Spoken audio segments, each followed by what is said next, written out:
Bienvenidos una semana más a Footkeeper. Este es el tercer programa del especial sobre la Copa del Mundo. Ya tan solo nos queda un episodio para que nos podáis perder de vista. Por fin. Arrancamos.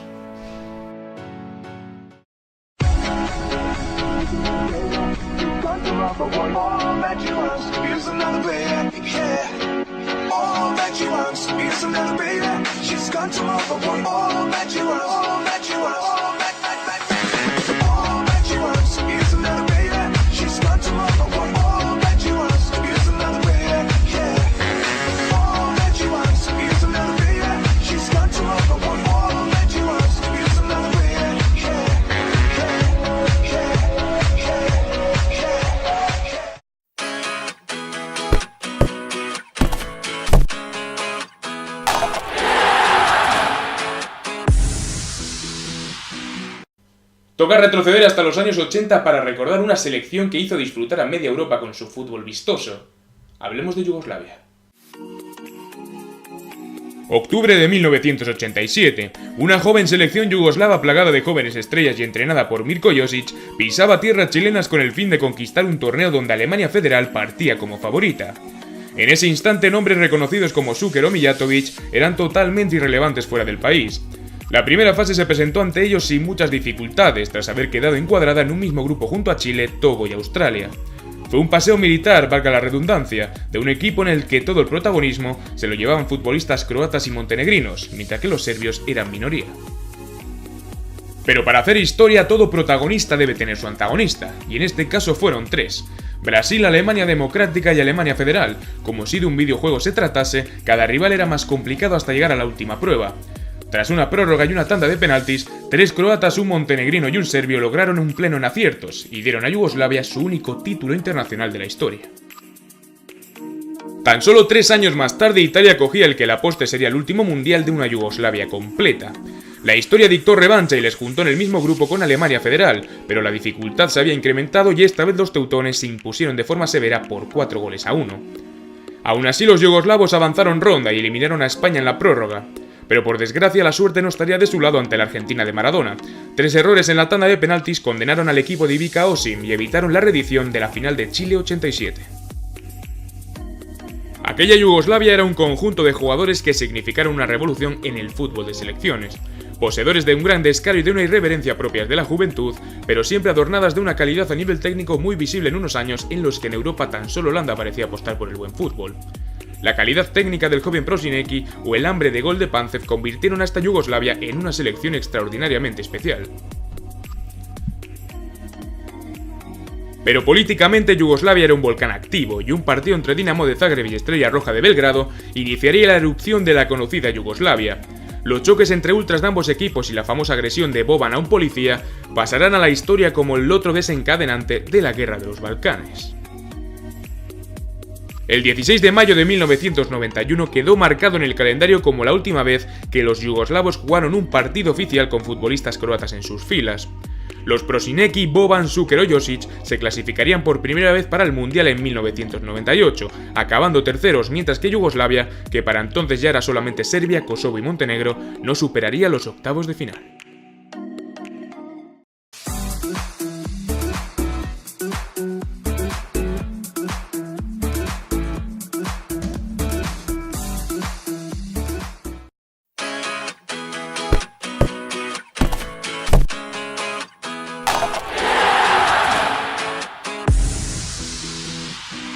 Volvemos al Mundial del que ya hablamos hace unos cuantos programas para hablar del Balón de Oro que se llevó Romario en aquella ocasión.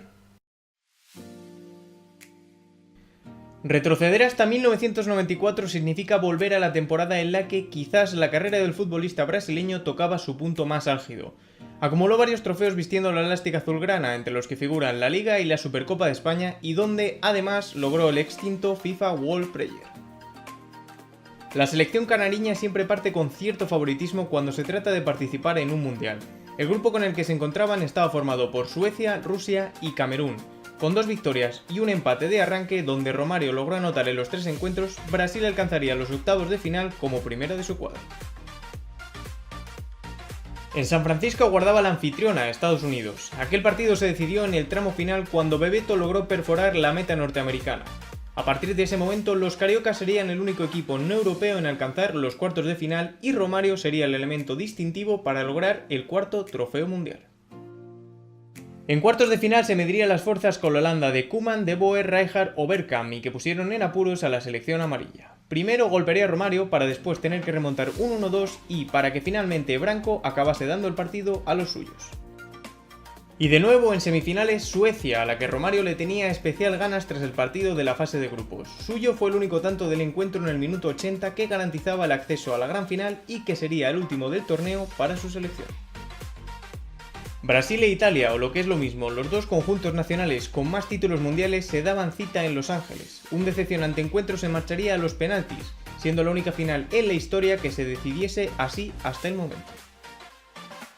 A la hora de la verdad, los cariocas fueron mentalmente más fuertes y, de nuevo, con Obaisiño como estandarte y con los fallos de Baresi, Massaro y Roberto Baggio, Dunga levantaba al cielo de California la Copa del Mundo. Romario acabaría con 5 tantos en su casillero y el reconocimiento como el jugador diferenciador de aquella selección brasileña.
El Mundial de México 86 siempre será recordado por la conocida mano de Dios, ese gol que anotó Diego Armando Maradona ante Inglaterra, pero también nos dejó una de las mejores finales vistas, la disputada entre Alemania Federal y Argentina.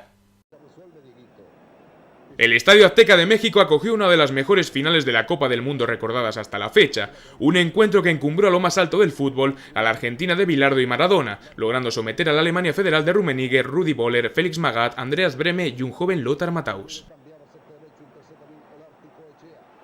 El encuentro no comenzó hasta que Maradona tocó su primer balón, y no fue el mejor partido de Maradona estéticamente hablando, pero sí uno de los más serios y comprometidos. El jugador del albiceleste sintió siempre el aliento de más de 2 rivales, lo que le impidió participar con comodidad, pero pese al acoso alrededor de Diego, Burruchaga lanzó una falta lateral desde la derecha, cometida sobre el propio Maradona, y Braun anotó de cabeza tras una desafortunada salida de Schumacher. Beckenbauer sustituyó en el descanso a un desapercibido Alofs por el siempre peligroso Völler. La defensa de Argentina se mostró firme y segura cuando Alemania atacaba, especialmente por la banda derecha por medio de Brehme y Eder. Pero fue Argentina la que pareció sentenciar el campeonato. Enrique lideró un rápido contragolpe y asistió a Valdano, que con espacio encaró portería y definió con suavidad y colocación, poniendo el 2-0 en el marcador. Argentina pudo incluso aumentar su cifra de goles, aunque ni Valdano ni Enrique pudieron finiquitar la final. Y cuando parecía más próxima a la goleada que el resurgir alemán, el conjunto de Franz Beckenbauer no solo recortó distancias, sino que empató en 2 acciones idénticas en apenas 6 minutos. En un córner lanzado por Brehme, Völler prolongó la jugada desde el primer palo y el balón le quedó franco a Rummenigge, que tan solo tuvo que lanzarse ante la oportunidad de encontrarse libre de marca. Y a los pocos minutos Alemania empató en otro saque de esquina idéntico. Berthold cabeceó desde el centro del área y la pelota se dirigió a Völler, que fue más rápido que Pumpido para desviar la trayectoria de cabeza dentro del área de gol. Alemania había conseguido empatar cuando peor se presentaba el encuentro. Sin embargo, el negro panorama para Argentina estimuló a Maradona. El futbolista del albiceleste se había mantenido en un discreto segundo plano ante tanto rival dispuesto a eclipsarlo, pero los genios siempre tienen trucos nuevos, y Maradona asistió de primeras a Burruchaga desde el centro del campo cuando 3 rivales estaban pendientes de que no controlase la pelota en condiciones óptimas. Burruchaga, con espacios, realizó la carrera de su vida para llegar el primero a la portería y batir con clase y suavidad a Schumacher. Bilardo había logrado cambiar las sensaciones de una opinión pública contraria y transformado un equipo vulgar, que no partía ni siquiera ante los favoritos, en un conjunto campeón. Todo ello con Maradona como nueva y legendaria estrella de los mundiales.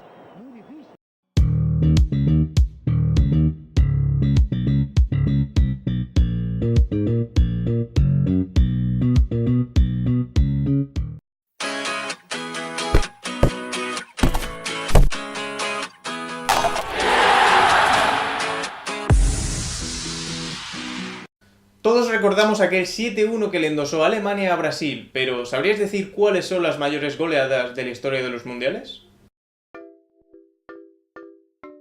Para el primer puesto tenemos que remontarnos hasta el Mundial de España en el 82. Se enfrentaban Hungría y El Salvador en el tercer partido de la fase de grupos en Elche. El resultado final del encuentro terminó siendo un abultado 10-1, en el que anotaron hasta 6 jugadores diferentes y donde Laszlo Kiss logró un hat-trick. Pese al gran rendimiento, los húngaros no pasarían de fase de grupos en aquella ocasión. El siguiente resultado, que se repite hasta en 2 ocasiones, es el 9-0, el primero de ellos en el Mundial de Suiza de 1954, donde se enfrentaban Hungría y Corea del Sur, y donde los primeros acabarían como subcampeones tras perder contra la Alemania Federal. De igual modo, en 1974 la extinta Yugoslavia le endosaba el mismo resultado a Zaire. Los africanos acabarían últimos de grupo y los yugoslavos en séptimo lugar al finalizar el torneo. Hasta 3 veces se ha visto reflejado el 8-0 en el marcador de una Copa del Mundo. La primera vez en 1938 en el Mundial de Francia, donde Suecia logró la victoria ante Cuba. En Brasil, en 1950, Uruguay repetía ante Bolivia y además lograría conquistar el título de campeón. Y ya en el siglo XXI, en el Mundial de Corea y Japón, Alemania vapuleaba a Arabia Saudí. Y por último, 7-0. Son 4 partidos diferentes y en 3 mundiales distintos. En Suiza, 1954, Uruguay hacía lo propio con Escocia y Turquía ese mismo año no desaprovechaba la ocasión de borrar del mapa a Corea del Sur. En el Mundial de Alemania del 74, Polonia no dio tregua a Haití con otro saco de goles para la historia. Y cerramos el vídeo en el siglo XXI con el único mundial celebrado en África, el de 2010. Portugal se medía a Corea del Norte y el resultado fue aplastante a favor de los lusos. Y hasta aquí el penúltimo especial sobre la Copa del Mundo. Estamos cerca de los 500 suscriptores, así que no olvidéis suscribiros, dar me gusta, comentar y nos vemos la semana que viene con más. And we're down we go.